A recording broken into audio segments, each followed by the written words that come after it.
Hi, it's Erik and welcome to the Correspondence Corner for this week.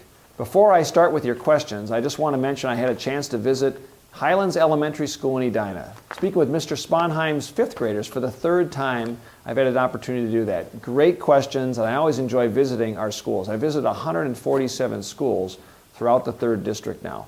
We're going to jump into our questions, though. I had some great questions last week. We got some great ones this week. And the first one comes from Dustin in Chaska, who talks about a very important issue that Congress is addressing right now.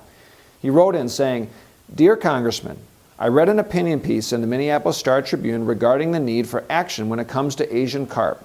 It mentioned in the piece that Congress may be taking action soon to close certain locks to contain the carp. As an avid boater and fisherman, I was wondering if there was any truth to that and if you have taken any steps to help on this important issue. Thanks for your time, Dustin." Well, first of all, Dustin, invasive species like the Asian carp do continue to threaten our waterways in Minnesota. It's one of our crown jewels, if you think about it. Precious waterways, beautiful lakes, contributes a lot to our tourism, our fishing industry, our boating industry.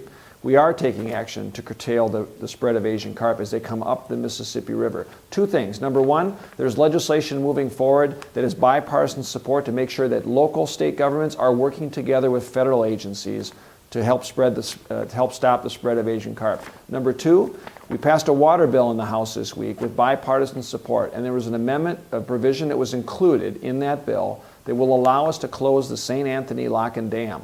That will stop the spread of the carp further upstream up the river. Strong bipartisan support for that measure. We've also had that passed in the Senate. Now we need to match the two so we can make sure it is signed into law by the President. I also heard this week from Kim in Maple Grove. She actually called in on Tuesday regarding her concerns about recent reports of sex trafficking in our community.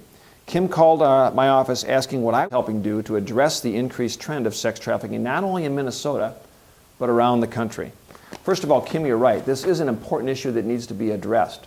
It's not an issue that's comfortable to talk about, and a lot of people think that sex trafficking happens only in other countries far away from Minnesota. The truth is, it's happening in our own backyard. I've met with law enforcement in Minnesota. I've met with the Ramsey County attorney. I've met with folks, victims themselves.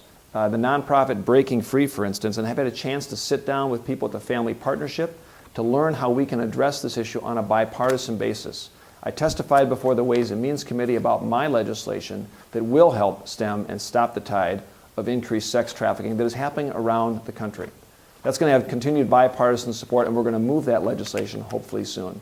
I want to thank all of you for taking the time to join the Correspondence Corner this week. Feel free to share your ideas, your thoughts, and your questions on the website at paulsen.house.gov. You can send an email, or of course, you can get me on Facebook or Twitter, or just contact my office. Have a great week and weekend.